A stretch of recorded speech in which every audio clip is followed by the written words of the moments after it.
깊이가 다른 경제 콘텐츠 3프로TV 오늘 아침 라이브 이주호 정윤주입니다. 4월 20일 월요일입니다. 주말을 편히 보내기가 쉽지 않네요. 네. 언제쯤 이런 시간이 끝날까요? 또 이럴 것 같긴 했는데 결국 이렇게 또 되네요. 네. 네. 미국.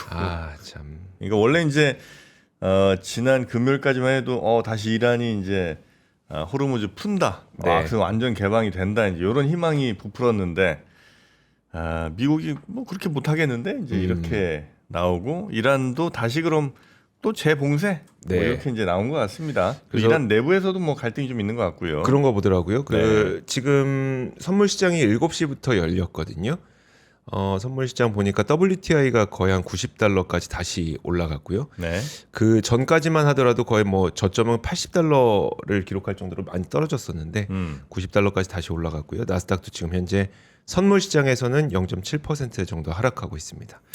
아무래도 우리나라도 이 영향을 안 받을 수는 없을 것 같고요. 네. 다만 우리나라가 갖고 있는 이 반도체라든지 여러 가지 이제 또 방산이라든지 그 강점들이 이런 하락을 얼마나 막아줄 수 있을지 그런 부분에 저는 좀 관심을 갖고 있습니다. 네.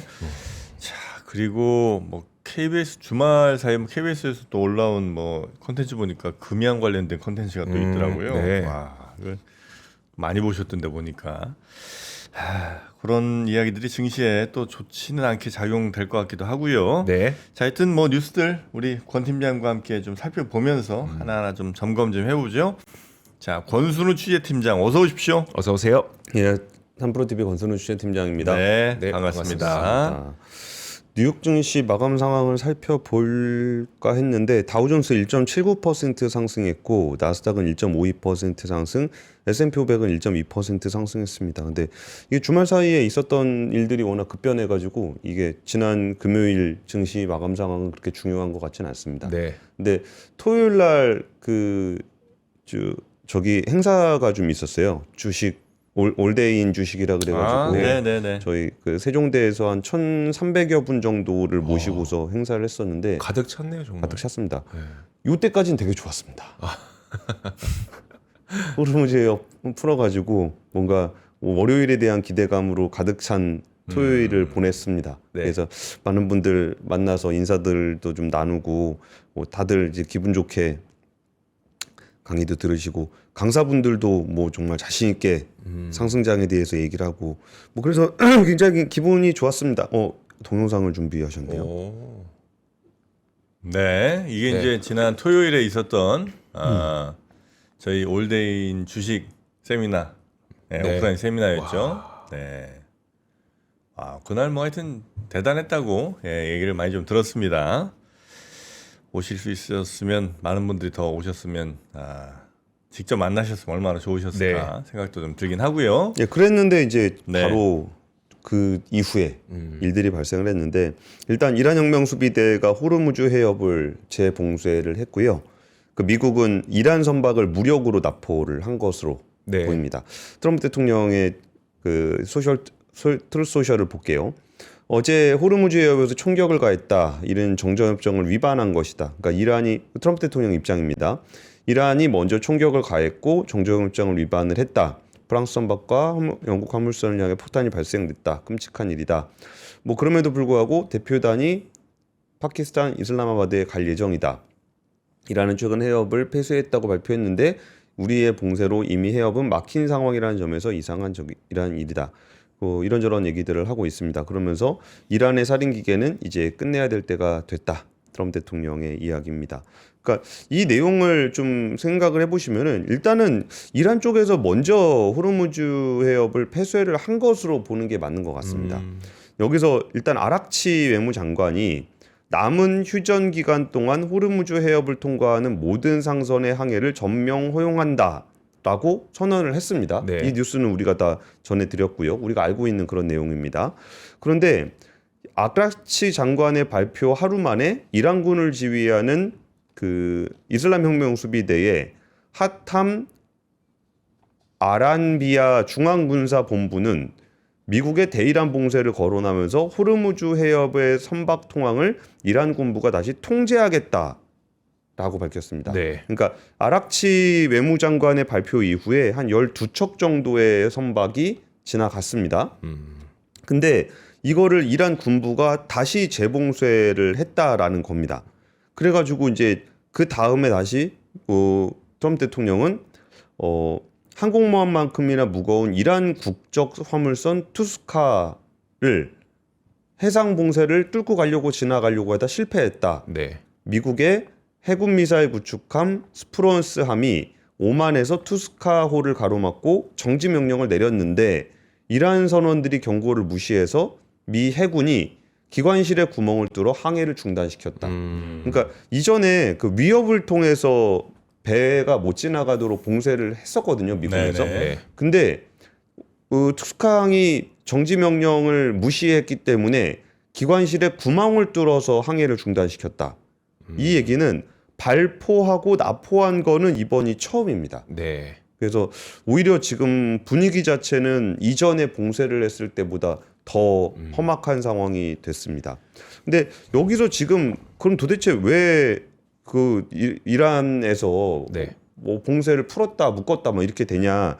그래가지고 협상 쪽에 방점을 찍고 있는 외무장관에 대해서 군부가 경고성 불만을 내세우고 있는 거 아니냐. 내분이 심화되고 있는 거 아니냐라는 해석이 좀 나오고 있습니다. 네. 그리고 이제 일단 이란의 헤드가 누군지를 우리가 지금 알 수가 없는 거잖아요. 네. 뭐 하메네이가 좀 최고 지도자라고 이야기는 하지만 지금까지도 목소리 한 번이 나온 적이 없습니다. 네. 지금도 이제 대독이라는 형식으로 뭐 읽는 정도의 메시지를 좀 내고 있기 때문에 이 부분에 대해서 좀 혼란이 좀 있는 것으로 보입니다. 그리고 일단은 미국에서는 아까 트럼프 대통령 얘기한 대로 이제 협상단이 가 있는 상황이고요. 그 반면에 이란 같은 경우는 갈지 안 보낼지 안 보낼지에 대해서 좀 아직 판단하고 있다 이렇게 얘기를 하고 있습니다. 그리고 트럼프 대통령은 이제 그 만약에 협상이 진행되지 않으면은 모든 발전소와 교량을 폭격할 것이다라고 이야기를 했습니다. 그러면서 뭐 이게 명분이 될지는 모르겠지만 뭐 명분으로는 뭐 발전소와 교량은 네. 뭐 이중용도 군용으로도 사용할 수 있지 않냐라는 명분을 좀 내세우고 있는 그런 상황입니다. 근데 지금 그 제가 주말에 만났던 많은 분들을 비롯해서 뭐 지금 나오는 얘기들은 별로 이렇게 좀 이제 피로도가 있는 것 같습니다. 네. 뭐 자꾸 이랬다 저랬다 하니까 여기에 그대로 반응을 하는 것에 대해서 좀 피로도를 많이 느끼고 있고요. 그리고 지금 미국의 언론들도 보면은 트럼프 대통령의 이상행동에 대한 이야기를 하고 있습니다. 네. 뭐 참모진에 대한 이상한 오락가락하는 지시라든지 아니면은 과격한 감정 표현이라든지 이런 것들이 자기가 생각하는 대로 좀 안 풀리는 부분들에 대한 굉장히 히스테릭한 반응을 보이고 있다라는 얘기를 하고 있는 그런 상황입니다. 그러다 보니까 시장에서도 뭐 불안하긴 하지만 그렇다고 해서 최악으로 가는 시나리오보다는 마지막 그 협상을 하기 위한 마지막 혼란으로 네. 좀 인식을 하고 있는 것 같습니다. 네.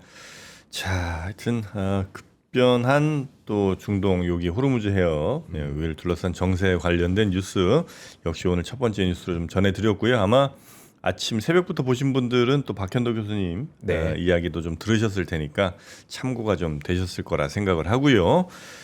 두 번째 뉴스도 한번 가볼까요? 한국은 앞으로 잘 나갈까요? 아니면은 둔화가 될까요? 잘 나갈 것 같은데. 저도 잘 나갈 것 같은데. 아, 그래요? 지금 정프로님은 아니신가 봅니다. 아, 저는 어쩌면 우리의 상황은 굉장히 뭐 여러 변수나 뭐 좀 전망 나쁜 전망들 쭉 있겠지만 결국은 인구에 수렴하지 않겠나라고 저는 봅니다. IMF파. 아, 그게 IMF예요? 아, 그래요? 네. 일단 한국과 대만의 1인당 GDP 격차가 향후 5년간 더 확대될 거다라는 전망이 나왔습니다. 네. 대만이 지난해 한국 GDP를 이제 넘어섰는데요. 5년 뒤에는 그 격차가 $10,000 이상 더 벌어질 거다라는 얘기입니다. 한번 같이 보시면은 뭐 한국과 대만이 이제 좀 원래 한국이 더 높았다가 대만이 좀 더 높아지면서 24년에 격차가 한 $4,000 정도 벌어졌는데 네. 이게 2031년이 되면 $10,000 이상으로 벌어질 것이다라고 이야기를 하고 있습니다. 2022년 아니에요, 저게? 아닌가? 그러네요. 이 뭔가 숫자가 잘못됐네요. 예, 그런 것 같은데. 예, 우리 또 AI로 만들다 보니까 아이고, 할루시네이션이 이거 참. 좀 있습니다. 네. 예, 그냥 좀 이미지로만 좀 봐주세요. 아침에 좀 준비를 하다 보니까 네네네. 여튼 뭐 더 벌어진다 이거죠. 네, 더 벌어진다는 네. 얘기입니다. 그 이유에 대해서는 산업 경쟁력 변화에 대한 영향으로 풀이가 되고 있는데요. 대만이 아무래도 글로벌 반도체 공급망에서 핵심 생산 기지로 역할을 하고 있기 때문에 고부가 가치 산업 중심의 성장 구조를 갖추고 있다라고 좀 이야기를 했었고, 인공지능 수요 확대에 따라서 고성능 반도체 시장의 성장 수혜가 대만에 좀 집중될 것이다라고 좀 이야기를 하고 있습니다. 네. 근데 우리나라도 시가총액 1, 2위 회사가 삼성전자 하이닉스라 이 AI 수요에 좀 영향을 많이 받을 수 있는데요. 뭐 그러다 보니까 상대적으로 그러면 그래 대만은 그렇다 치고 일본이랑은 좀 어떤가 봤더니 그 2023년에 한국이 처음으로 1인당 GDP에서 일본을 추월을 했습니다. 네. 그러면서 그 일본은 2031년에는 43,038달러 수준으로 증가를 할 거다라고 이야기를 했으니까 43,000 한번 아까 표 다시 보여주시면요. 네. 대만이 56,000을 얘기하고 있는 거고 그 우리나라 같은 경우는 46,000을 얘기하고 있는 겁니다. 이거 좀 다시 한번 좀 띄워주세요. 네. 네. 근데 일본 같은 경우는 43,000달러 얘기를 하고 있습니다. 그러니까 우리나라보다도 더 낮은 숫자를 기록을 하게 된다라는 얘기로 보시면 될 것 같습니다. 그리고 이제 이 얘기가 좀 나오다 보니까 부채 관련한 얘기들이 좀 나오고 있습니다.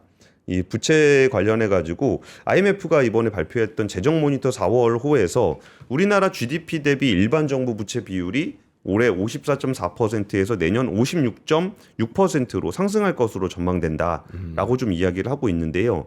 이러면은 이제 비기축통화국 중 IMF가 선진국으로 분류한 11개국의 내년 평균치가 55%라고 합니다. 네. 그런데 이제 우리의 전망치는 56.6%이기 때문에 평균치를 이제 웃돌게 될 것이다라고 좀 이야기를 하고 있는 거거든요. 그래서 우리나라가 이제 부채 비율이 좀 너무 높다라는 부분들에 대한 우려가 좀 많이 나오고 있습니다. 네. 그래서 언론에서 이런 보도들이 좀 많이 나왔고요.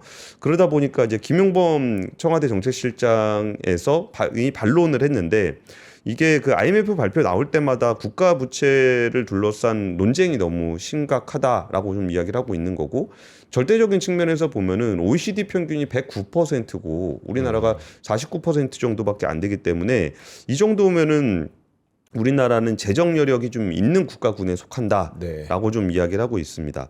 그리고 이제 그 외국한 평형 기금 채권처럼 대응 자산이 존재하는 채무가 상당 부분 차지한다는 점도 봐야 한다.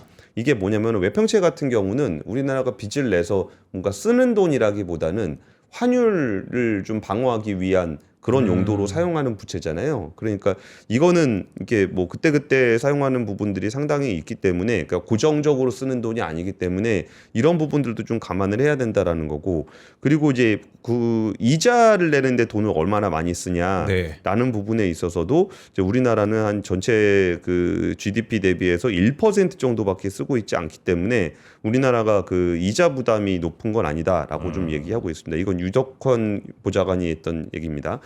이게 그러면은 우리나라의 부채 비율이 높은 부분들에 대해서 그 김용범 실장의 이야기는 뭐냐면은 국가 부채의 총량에 대해서만 너무 집착할 것이 문제가 아니고, 그러니까 우리나라 국가 부채 비율이 빠르게 증가할 것으로 보이는가라는 부분에 대해서 우리나라는 그러니까 선진국들의 부채 비율이 6% 안팎의 재정 적자를 이어가는데 우리는 3% 내외 수준으로 유지를 하고 있기 때문에 부채가 그렇게 늘어날 것으로 보이지는 않는다라고 좀 이야기를 하고 있는 겁니다. 그리고 이제 그 얘기했던 부분 중에 그러면 왜 우리나라 국가 부채 비율이 이렇게 관심을 받는가라는 부분들에 대해서는 아까 정프로님의 분석 그대로 얘기를 했습니다. 네. 우리나라가 이제 가장 빠른 속도로 고령화가 진행이 되고 있고 국민연금의 지속 가능성에 대한 우려도 상당히 있다. 그러니까 우리나라 국가 부채 자체도 문제지만 국가 부채로 좀 분리되어 있는 국민연금 같은 경우에 이것도 나중에 결국은 이제 못 주게 되면은 이제 국가 부채로 갚아줘야 되는 네. 부채잖아요. 그러다 보니까 이제 국민연금에 대한 우려가 충분히 일리가 있다. 이 부분들이 이제 김용범 전체시장도 인정을 했습니다. 근데 뭐 그나마라도 2025년 국민연금이 모수 개혁을 하면서 보험료를 좀 인상을 했고, 네. 그리고 작년에 기금 운용 성과가 굉장히 좋았습니다. 네네. 그래서 이제 고갈 시점이 뒤로 좀 미뤄진 점 등도 좀 감안을 해야 된다라는 얘기입니다. 그러면서 했던 얘기가 국가 부채 비율은 관리를 해야 되는 부분들은 맞는데 그 핵심적인 부분들은 성장 잠재력과 관련한 부분들이 중요하다. 네. 그러니까 현재 시점에서의 부채도 중요하겠지만 부채가 증가하는 속도, 미래에 대한 부채의 증가 속도가 중요하고 우리가 이제 성장을 향해서 어떻게 가고 있는 것인가에 대한 부분들도 좀 고민을 해야 될 거다라는 얘기입니다. 그러니까 성장이 잘 이루어지고 있는 부분이라면 현재의 부채에 너무 걱정하기보다 이게 왜 그러냐면은 자기 예언적인 성격이 있습니다. 그러니까 너무 부채가 많다라고 생각을 해가지고 이거를 계속 쪼이게 되면은 네. 미래에 대한 투자를 안 하게 되고 미래에 대한 투자가 안 돼서 성장이 덜 이루어지게 되면 부채가 증가하는 속도는 일정하게 나타날 수밖에 없잖아요. 네. 근데 만약에 투자를 안 해서 성장이 꺾이게 되면 우리나라의 미래가 더 어려워진다라는 얘기입니다. 이게 뭐 대표적으로 그 일본의 대차대조표 불황이라는 얘기가 있거든요. 그러니까 빚 갚느라고 투자를 안 해서 부채가 많아서 빚 갚느라 투자를 안 하게 되면 여기 성장 잠재력이 더 떨어지게 된다라는 그런 얘기입니다. 네. 자산 부채를 봤을 때 이런 부분들에서 우리한테 주어진 문제는 있습니다. 양극화, 지방 소멸, 청년 실업, 뭐 이런 부분들은 너무나 우리 공동체가 해결해야 되는 과제인 거고 그러면 우리는 어떤 성장 잠재력을 가지고서 앞으로 재정 프로그램을 운영해야 되는가에 대한 얘기를 김용범 전체시장이 했던 얘기입니다. 근데 이 부분들을 보면서 제가 아까 뭐 이주호 기자나 제가 좀 긍정적으로 보는 부분과 정프로님이 그쵸. 보는 약간은 좀 보수적으로 보는 이 시각은 네. 둘 다 공존할 수밖에 없는 맞아요. 시각인 것 같습니다. 우리나라가 구조적으로 가지고 가고 있는 뭐 인구 문제, 양극화 문제, 지방 소멸 문제 네. 이거에 대한 문제를 우리의 공동 과제로 핵심 과제로 가져가야 되는 거고 이조 기자와 제가 좋게 보는 부분들은 지금 글로벌 공급망이 재편되는 과정에서 신뢰 자산을 가지고 있는 한국에 대한 수요가 어마어마하게 늘고 있습니다. 네. 그러면 이 수요를 어떻게 성장 잠재력으로 전환을 시키면서 이 문제를 관리해 나가는지가 우리나라 미래의 중요한 그 과제가 될 것 같습니다. 네. 그래서 뭐 이게 뭐 그 대통령실 쪽에서 그러니까 청와대에서 이런 얘기가 나오는 부분들은 네. 어쩌면 지금 언론에서 얘기하고 있는 뭐 진짜 부채 때문에 다 망할 거다라는 얘기에 대한 반론일 수 있을 것 같아요. 근데 그 부분보다 진짜 우리가 어떻게 성장해 가야 될 것인지에 대한 그 투자와 고민들이 네. 오히려 지금 시점에 더 중요하지 않을까라는 생각이 좀 들고요. 그리고 사실 투자 관점에서 보면은 의외로 이 뭐 우리나라의 구조적인 문제보다는 기업들이 치고 나가는 부분들이 자본시장에 더 영향을 많이 미칩니다. 그래서 뭐 그런 얘기 있잖아요. 비관론자는 명예를 얻고 낙관론자는 돈을 얻는다. 네. 저는 오히려 낙관론을 더 비중을 두고 싶습니다. 네.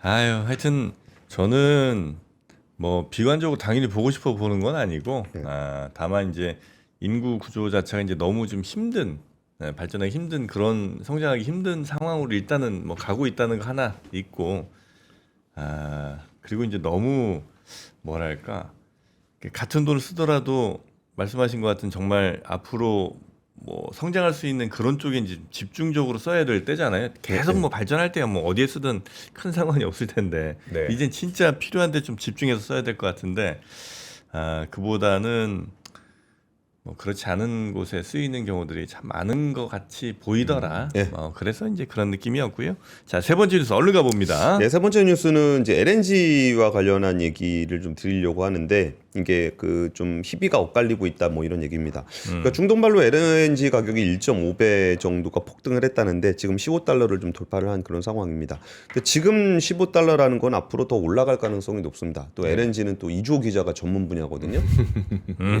크게 투자를 했다가 물린 적이 있어. 아, 그래요? 그러다가 주식으로 왔죠. 아, 그래요? 해외 선물로 3일 만에 막 몇 천만 원씩 막 날아가는 거 보다 아, 본인 돈이 웃음이 나오냐? 네, 아 그랬구나. 개과천선했습니다. 아 그럼 완전 전문가 되지 뭐 며칠 만에 개과천선했습니다. 날리면. 지금이 이제 4월 달이니까 네. 오히려 LNG를 제일 안 쓰는 시기입니다. 근데 제가 주말 사이에 좀 날씨가 덥다 보니 이렇게 빨리 더워지면 좀 걱정이 되긴 하더라고요. 전력 에어컨? 사용량이 많이 빨리 늘어나게 되면 우리가 생각했던 그 경로에서 약간 이탈할 수 있어서 물론 그 정도는 아닐 수 있겠죠. 아니요, 이제 앞으로도 오를 거란 얘기입니다. 네.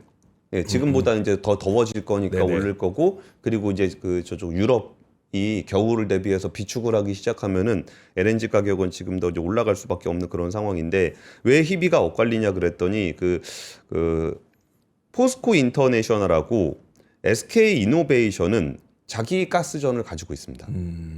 그래서 이번에 그 가스전을 가지고 있는 데와 안 갖고 있는 데의 차이가 많이 난다라는 건데, SK 이노베이션 ENS 같은 경우는 미국 오클라호마 오드퍼드 가스전 지분을 거의 50% 가까이 갖고 있고, 호주 바로사 가스전 37.5%를 가지고 있는데, 이것도 저는 되게 아이러니하다는 생각이 좀 들었는데, 이 중동 전쟁이 2월 28일에 네. 터졌잖아요. 그러면서 호르무즈 해협이 막히면서 천연가스 가격이 엄청나게 올라가게 됐는데, 정말 제가 이거 계속 취재하고 있다가 이거 되게 언제 어떤 식으로 보도를 해야 되나 그러다 되게 머쓱했던 게 그 5일 전이었습니다. 2월 23일. 네. 2월 23일에 호주 바로사 가스전에서 가스가 우리나라로 들어왔습니다. 근데 그 가스가 SK 가스예요. 네. SK가 12년 전에 바로사 가스전 투자해서 개발을 했는데, 이게 14년 동안 개발을 했던 그 가스가 딱 들어온 겁니다. 2월 네. 23일에. 전쟁 직전에. 전쟁 직전에. 네. 그러니까 이제 뭐 힘들다고 뭐 상황 안 좋아진다고 안 보내주고 뭐 이런 게 없습니다. 그 가스를 보내는 사람이 우리이기 때문에. 네. 그러니까 우리가 이제 자원 없는 나라라고 맨날 이야기는 하고 있지만, 이게 자원이라는 게 뭡니까? 우리 자원이면 우리 건 거잖아요. 네. 그래서 포스코 인터도 미얀마에 우리나라 가스전을 가지고 있는 거고, 그 SK 같은 경우도 이제 호주에 우리나라 가스전을 가지고 있는데, 그게 참 에너지 위기가 닥쳤던 딱 그 시점에 야, 이거는 무조건 보내주는 우리 가스전에서 우리 가스가 왔다라는 네. 게 굉장히 좀 뭔가 이렇게 가슴이 벅차오르는. 누가 자원이 없다라고 그러니까 뭐 그런 거 있잖아요. 우리나라가 땅이 없어서 농업을 못 한다고요? SK 포스코 인터내셔널이 인도네시아의 서울 2배, 2.5배 되는 면적에 땅을 사서 네. 거기서 팜농장에서 농사 짓고 있거든요. 그러니까 우리가 뭐가 없어서 맨날 안 된다는 생각은 완전히 옛날 생각입니다. 네. 뭐 석유가 없어? 유전 사면 되지. 가스가 없어? 가스전 사면 되지. 땅이 네. 없어? 땅 사면 되지. 이렇게 된 건데, 이 언론 보도에는 참 흥미로웠던 게, 그랬더니 이게 상대적으로 그 GS가 네. 자기 가스전이 없어갖고 좀 아쉬워하고 있다. 아. 뭐 이런 얘기들도 좀 나오고 있습니다. 그래서 단기적으로는 그때 사서 쓰는 게 더 싸 보일지 모르겠지만, 중장기적인 에너지 공급망의 안정을 생각한다 그러면 이렇게 적극적으로 해외 자산에 투자한 기업들이 이번에 좀 좋은 성과를 좀 냈다라는 네. 얘기까지 좀 전해드리고요. 이게 근데 진짜 이것도 타이밍들이 다 비슷한가 봐요. 주말 사이에 그 다큐멘터리를 어제 3프로 TV에 올렸습니다. 어떤 다큐요? 이거 가스전 호주에서 어떻게 갖고 왔는지, 그 개발한 과정들. 네. 저기 호주예요? 이건 한국입니다. 아, 한국이고. 예, 한국에서 호주에서 갖고 온 LNG입니다. 야, 하여튼 대단합니다. 예, 정말 필요한 자원들이 참 많이 있을 텐데, 그 중에 그래도 꽤 많은 기업들은 이미 미리 선점들을 좀 해서 지금 어려운 상황이 닥치더라도 좀 안정적으로 공급받을 수 있는 루트들을 많이 만들어놨다 이거죠. 그러니까 이제 뭐 광을 팔자면은 14년 전에 뭔가 2026년에 한국의 에너지 위기가 올 거라고 예상했던 이 그래요. 점쟁이들이 네, 거기까지 합시다. 여기까지만 하겠습니다. 네. 자, 오늘 또 권 팀장님 일찍 또 오늘 괜찮습니다. 괜찮아요. 네. 잘 됐네 그래요? 그러면. 자, 잘 됐습니다 오히려. 네, 왜냐하면 같이 가야겠다. 네, 우리 권 팀장님이 지금 입고 있는 저 옷. 네. 와, 이 과연 디마케팅은 아니었을까? 약간 좀 걱정은 좀 되는데 카라 좀 왜요? 예쁘게 좀 잘 좀 해봐요. 제가 급하게 입고 나오더라고요. 네. 자, 저게 바로 이게 난 기능성이면서 이렇게 가성비 좋은 건 또 처음 봤습니다. 네, 요게 이제 그 소재가 네. 땀은 흡수를 잘해요.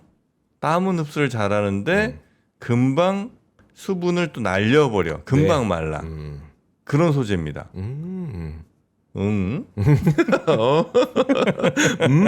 네, 바로 그 소재. 딱 그 대표적인 소재 있잖아요. 이거 우리가 러닝하러 갈 때 입는 그런 소재. 네. 예. 이렇게 딱 땀이 많이 날 수밖에 없고 배출은 빨라야 되는 그렇습니다. 그런 소재 느낌이 딱 납니다. 네. 그래서 이제 그 프리미엄 소재를 사용을 해서 이 소로나 카라티 소로나 소재라고 하더라고요. 이거를 네. 소로나 원단으로 제작을 해서 당연히 뭐 자외선 차단도 되고 또 흡습 속건 그러니까 네. 습기는 빨리 이게 빨아들이고 건조는 빠르게 한다. 오, 뭐 흡습 속건이라는 단어가 그런 단어가 또 있군요. 있더라고요. 네, 그래서 스포츠 활동 같은 거에 좋은 이거 저희 같은 연령대에 가장 좋은 그 포인트가 하나 더 있는 것 같은 뭐죠? 게 복원력의 끝판왕이래요. 이 소로나 소재라고 하는 게. 복원요. 네, 그래서 빨래를 하고 나면 네. 사실 굉장히 쭈글쭈글해지잖아요. 네. 또 요즘에 건조기 돌리다 보면 이거 건조기 되나 모르겠네. 어쨌든 건조기 돌리다 보면 이렇게 쭈글쭈글해지는데 아이고. 요거는 다림질 없이 입기만 하면 된다고 합니다. 네. 그 예. 왜냐면 와이프한테 다림질 해달라고 했다가는 뒤통수 막 아니, 다림질을 왜 해달라고 그래? 내 스스로 해야 되나? 옛날 사람이네. 본인 필요한 거 본인이 해요. 스스로 해야 돼요? 네, 아이씨. 다 해야 된대 이제는. 아이, 예, 그리고 이제 요 가슴 쪽에 있는 요 로고, 여기 참 멋진 그 로고 아니겠습니까? 저는 왜 그 로고 안 주셔요? 없어요? 그건 짝퉁인가? 아니면 차콜이면 차콜. 차콜. 네, 그래서 요거 이제 심장에 딱 그냥 관역을 맞춰 버리는 거지. 쏘고 싶게 생겼어요. 네. 그리고 저 캡틴 아메리카 방패 느낌도 좀 나고요. 네. 요게 소재가 만져보면은 딱 그 기능성 소재 느낌이에요. 네, 여름에 되게 시원하게 입을 수 있는 네. 그런 소재. 근데 이걸 왜 이 가격에 파는 건지 아직도 모르겠네. 도대체 얼마길래 이 가격이라고 계속 놀라시는 거예요? 아니 3장 주는데 3만 원이 안 되니까 세 장에서만 29,800원에 석장을 드린다는 거예요. 한 장에 10,000원이 안 되는군요. 네, 그래서 색깔을 고를 필요가 없습니다, 여러분. 그러네. 흰색 있죠, 네. 차콜 있죠, 그 다음에 검정 블랙 있죠. 있죠. 세 개를 그냥 다 준다는 거예요. 사이즈만 고르면 된다는 겁니다. 네, 그래서 29,800원에 석장을 그냥 보내드립니다. 네. 하나는 회사 갈 때 입고 하나는 주말에 골프 치러 갈 때 입고 그러면 될 것 같습니다. 네. 전에도 몇 번 이랬는데 이거는 제가 볼 땐 한 6, 7분 내에 이제 인기 사이즈는 끝납니다. 네, 지금 105 사이즈가 네. 50 몇 개 남았거든요. 음. 네, 거의 끝났다고 보면 돼요. 105는. 네, 여러분 하여튼 필요하신 분들 얼른 가져가시기 바라겠고요. 와, 진짜 이 정도면 거의 가격이 다이소 가격인데. 그러니까요. 와, 네. 놀랍습니다. 다이소에서도 네, 자 이제 우리 건강을 위한 그릭데이 그릭 요거트 네. 한번 좀 드셔보실까요? 네, 이게 그릭 요거트는 쏟아지지 않습니다. 저희가 예전에 한번 팔아서 음. 그릭 요거트에 대해서는 한번 경험해 본 적이 있었죠. 이조 기자가 옛날에 CJ에서 한번 띄워온 적이 있었습니다. 그래서 그릭 요거트는 이게 이걸 뭐라고 하죠? 유청이라고 하나? 아무튼 그 우유를 아주 깊게 농축시켜서 결국은 되게 크림치즈처럼 진하게 만든. 왜 그러세요? 왜 그러세요? 건강한 맛이죠. 미리미리 좀 보고 와라.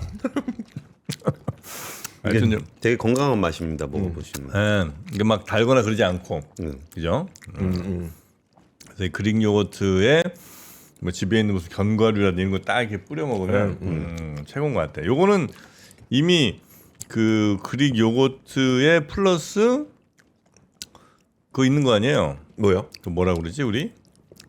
뿌려 먹는 거. 뿌려 먹는 거? 네. 네, 있죠. 그런 거. 그 그래놀라 뭐 이런 거라고 하나?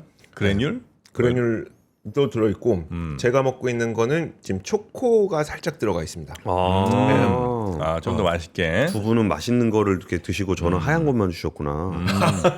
그게 이제 제누인이죠. 네, 순수한 건강하기만 하면 된다. 시그니처. 저는 이제 오트 그래놀라인데, 네, 그래서 오트밀이 요즘 엄청 건강에 또 좋다고, 네, 소문이 많이 났습니다. 자, 그래서 저는 카카오. 맛있겠다. 카카오가 이렇게 딱 그 오트 그래놀라, 카카오 그래놀라. 그렇습니다. 그다음에 시그니처 이렇게 총 15개. 네. 그러니까 이게 세 가지 종류로 각각 5개씩 해서 총 15개가 간다는 거잖아요. 네. 요즘 저 편의점 같은 데서 그릭 요거트 사면 한 3, 4천 원씩 하더라고. 맞아요. 그런 것도 비싸요. 네, 2천 원대 후반. 맞아요. 이 정도 하는데 15개에 49,800원, 4만 원이 안 되는 거니까 그럼 한 개당 한 2,000원 약간 남짓 정도. 그 정도 아마- 2,600원. 네, 그 정도 가격이 되는 것 같습니다. 아, 근데 이게 되게 신기한 게 네. 처음에는 이거보다는 위에 뭐 뿌려져 있는 걸 많이 먹거든요. 네. 뿌려져 있는 거 계속 먹다 보면은 나중에는 결국은 이 시그니처 오리지널로 돌아오게 됩니다. 그렇죠. 네. 참 신기하더라고요. 처음에는 단 거 좋아하다가 점점 드라이한 것 같듯이. 이게 그러니까 우유 자체를 굉장히 꾸덕하게 계속 만든 거라서 그러니까 계속 저어갖고 만든 거라서 우유의 단백질이 농축되어 있어요. 그래요? 단백질을 섭취하기 상당히 좋습니다. 그리고 이 질감 자체가 거의 크림치즈 수준이기 때문에 여러분들 빵에다가 직접 아, 맞아. 발라 드셔도 베이글에 발라 드셔도 그렇지. 그렇구나. 굉장히 그 맞아. 크림치즈 먹는 거랑 똑같습니다. 그 바게트 같은 거 자른 거 예, 예. 그거 이제 올리브오일 살짝 뿌리고 그 위에다 이거 싹 펴바르면 네. 진짜 맛있습니다. 네. 예. 맞아요. 애들도 엄청 좋아하고 그리고 막 단 거는 처음에 한 입도 맛있는데 계속 못 먹어. 속 안 좋고. 결국은 시그니처 갑니다. 예. 그래서 이거는 저는 뭐 요 정도 딱 좋습니다. 네. 먹을수록 맛있는 그릭데이 그릭 요거트 3종 15개 39,800원에 보내드리니까요. 예, 이런 거 집에 하나 더 두시고 쭉쭉 가족들 같이 퍼 드시면 좋을 것 같고요. 유통기한 알려달라는데 유통기한 뭐 뻔하지 뭐 아닌가? 유통기한 어디 써 있지? 요게 지금 4월 30일까지니까 여러분이 받으시는 건 뭐 한 2주 정도 되지 않겠어요? 네, 얼른 드세요. 네, 한번 받아보세요. 그 궁금하시면. 자, 여기 4월 31일까지라고 써 있는데. 우리 거는 4월 30일인데 아마 여러분한테 가는 건 또 다를 수 있으니까 예, 유제품이라 아, 뭐. 그러네요. 네. 네. 자, 하여튼 105 사이즈는 내가 말씀드렸죠. 품절 됐습니다. 예. 미리미리 하시라고 했잖아요. 자, 권 팀장님 오늘도 고생 많으셨고 내일 뵐까요? 네, 내일 뵙겠습니다. 네, 고맙습니다. 감사합니다. 진짜 배고 품절이네. 네, 배고픔 품절이에요. 네. 말씀드렸잖아. 금방 나갔네. 네, 박병창 이사님 모시러 갑니다.